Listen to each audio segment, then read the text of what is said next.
bienvenidos a Diario Financiero Televisión. Hoy BBVA Research Chile presentó su informe sobre la economía local para 2015 y para conocer más detalles de él está con nosotros el economista senior de la entidad, Cristóbal Gamboni. Cristóbal, muchas gracias por acompañarnos. Gracias a ustedes. Empecemos con lo más importante. ¿Cuáles son las proyecciones que ustedes tienen para la actividad? Nosotros proyectamos que este año, el año 2015, el PIB va a crecer un 3,1%. ¿Sí? Muy apoyado en consumo de gobierno, inversión pública y también en el sector externo. Ya, eso es un poquitito más alto del consenso del mercado que actualmente está en 2,7%. Así es. Y igual últimamente ha habido mucha volatilidad en algunos mercados, por ejemplo las materias primas, el mercado cambiario.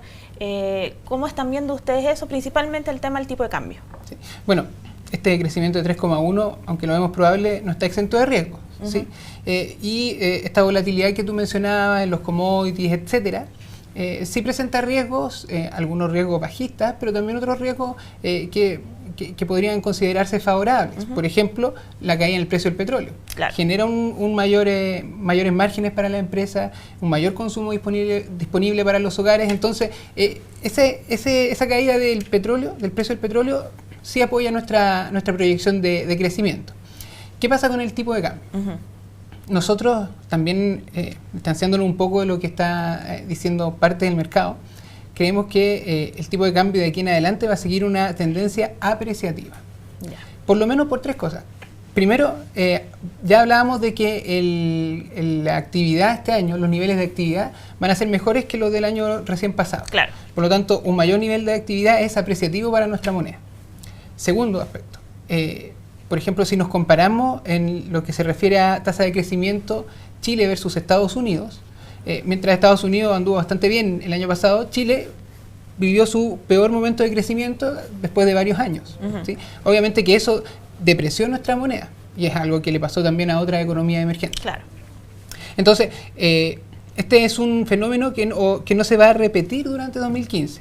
Ya si uno ve el último trimestre 2014, compara el crecimiento trimestral anualizado de Estados Unidos, que fue 5, con el de Chile, fue 4. Entonces ya las brechas se empiezan a cerrar y durante este 2015 también debería ocurrir lo mismo.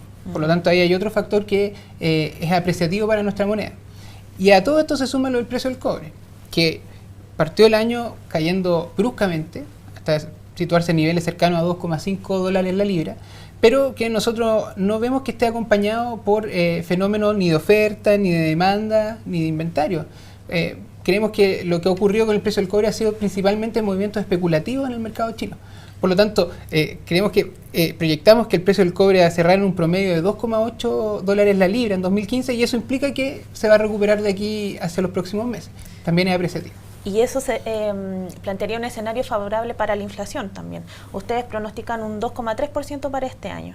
Claro. Bueno, ahí hay otro aspecto en donde nos estamos alejando un poquito de mercado, porque sobre todo después de la cifra del viernes hubo un reajuste, muchos se fueron a la parte a la parte alta, acercándose a lo que tenía el IPOM del Banco Central, 2,8, 2,9 o incluso 3 hacia final de año. Pero nos vemos elementos que hagan llevar la inflación hacia esos niveles. Ya que estamos enumerando, voy a volver a enumerarte unos 4 puntos más. Claro.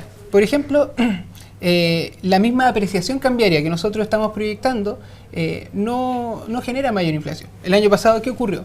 Una depreciación fuerte, muchos bienes importados subieron sus precios por la depreciación y eso no vemos que se vaya a repetir durante este año. Claro, no vamos a tener ese traspaso que vimos el año pasado.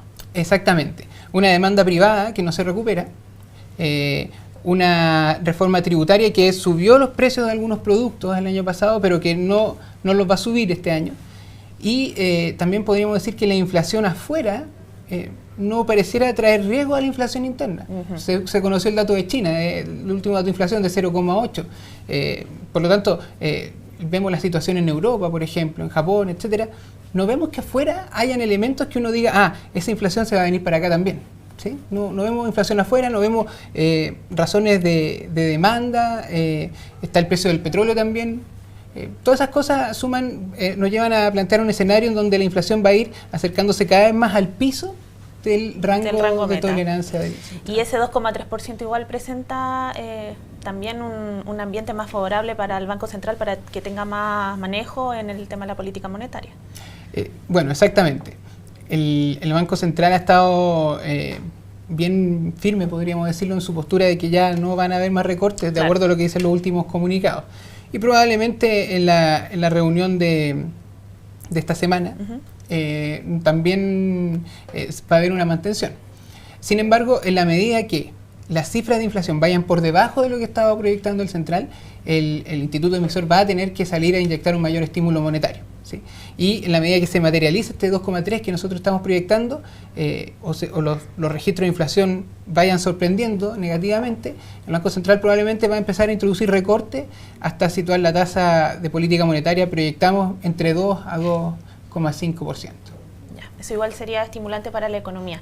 Otro punto que está en duda y que es uno de los factores que juega en contra de un mayor dinamismo en la economía es la inversión, que todavía no se recupera. ¿Cuáles son sus proyecciones respecto a eso? Más bien de la inversión privada. Que no se va a recuperar. Pero te explico un poquito. Un aspecto que nosotros estamos introduciendo en nuestro escenario base, este crecimiento de 3,1%, es que va a haber una leve recuperación en las expectativas. ¿Sí? ¿Eso qué implica? Que la inversión, nosotros hemos visto que hay una alta correlación entre las expectativas empresariales y los crecimientos de la inversión. Claro. ¿Sí? Por lo tanto, ¿va a haber una mejora en la tasa de crecimiento de la inversión privada este año? Sí, pero probablemente va a estar en torno a cero o quizás en el terreno negativo. O sea, la inversión privada no va a ser la que va a impulsar el total de inversión este año. ¿De dónde sí vemos que va a haber harta inversión? En la inversión pública. Claro. ¿Sí? Si es que se ejecuta completamente el ítem de inversión pública, que inversión más transferencia de capital, tal como ocurrió el año pasado, con una sobreejecución que fue de 101,6%, digo de 106%, va a haber bastante inversión pública este año, un crecimiento de cercano al 27%, y eso va a llevar a que el total de inversión en la economía crezca sobre 1%, 1,5%, por ahí. Y esa también es la razón de por qué el crecimiento va a ir de menos a más, porque la ejecución siempre se da más tarde en el año. Sí, exactamente, por los timings que tiene la misma ejecución pública que requiere que se firmen decretos, que requiere que se firmen algunas resoluciones, por lo general se concentra en la segunda mitad del año y creemos que con la inversión va a ocurrir lo mismo. Ya. ¿Y cómo están viendo el tema de las confianzas? ¿Demorarán mucho en salir del terreno pesimista en el que se encuentran actualmente o cuándo vamos a poder ver brotes verdes en ese aspecto de la economía? Sí, que hay que hablar de cuál es el principal riesgo local, está muy relacionado a las confianzas, ¿sí? Todo el ambiente reformista que hubo el año pasado sin duda que afectó a las confianzas empresariales y también podríamos decir que en parte a la confianza de los consumidores. Ahora, ¿qué hemos visto? Que la confianza en los consumidores responde mucho a las cifras de inflación. Si empiezan a ceder, como tenemos en nuestra proyección, va a inyectar mayor optimismo. Exactamente, y va a apoyar en parte también el consumo privado, ¿sí? Que en todo caso no lo vemos recuperándose a las tasas que había mostrado en años anteriores, pero que sí se va a mantener estable con respecto a lo que fue el año anterior. Y también las cifras de actividad, en la medida que vayan mostrando registros ya marcadamente sobre 2% y así, hasta situarse en un promedio de 3,1%, también va a significar un repunte en las expectativas empresariales. Y ese es un supuesto con el que estamos trabajando, que es muy necesario para alcanzar el crecimiento de 3,1%. Claro. Los riesgos son precisamente de que los mismos aspectos que afectaron la expectativa del año pasado vuelvan a repetirse y la mantengan baja durante este año. Nosotros creemos que va a haber una mejora, pero algo que vamos a estar mirando con mucha atención. ¿Y la reforma laboral representa un riesgo en ese sentido? La discusión de la reforma laboral sin duda que puede llegar a significar un riesgo en la medida de cómo se lleve. El proyecto ya está ingresado, todos sabemos a grandes rasgos en qué consiste, sin embargo, tal como ocurrió con las otras reformas, no sabemos en qué va a terminar. ¿Sí? Claro. Y en la medida de ver cómo se desarrolla dicha discusión, ahí vamos a también ver cuánto afecta las expectativas empresariales. Ya, entonces el tema de retomar las confianzas, si no se hace, sería un riesgo, y también el mercado de las materias primas, la volatilidad. ¿Cuáles son otros riesgos más a nivel global que ustedes detectan que podría frenar un poco el dinamismo en la economía? Para Chile siempre va a ser un riesgo lo que ocurra con China, ¿sí? Ahora, por lo que hemos conocido actualmente, aunque China está mostrando una menor tasa de crecimiento en comparación a años anteriores, se ve bastante cercana a nuestra proyección de 7%. ¿Sí? Sin embargo, cualquier movimiento que haya con China impacta de manera significativa en nuestro país. Por lo tanto, ese es un riesgo, y diríamos que ese es el principal.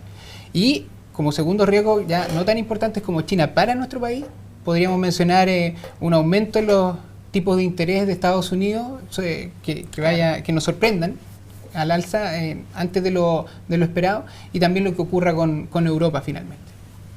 Ok, Cristóbal, muchas gracias por entregarnos las proyecciones de BBVA para este año para la economía local. Gracias a ustedes. Gracias.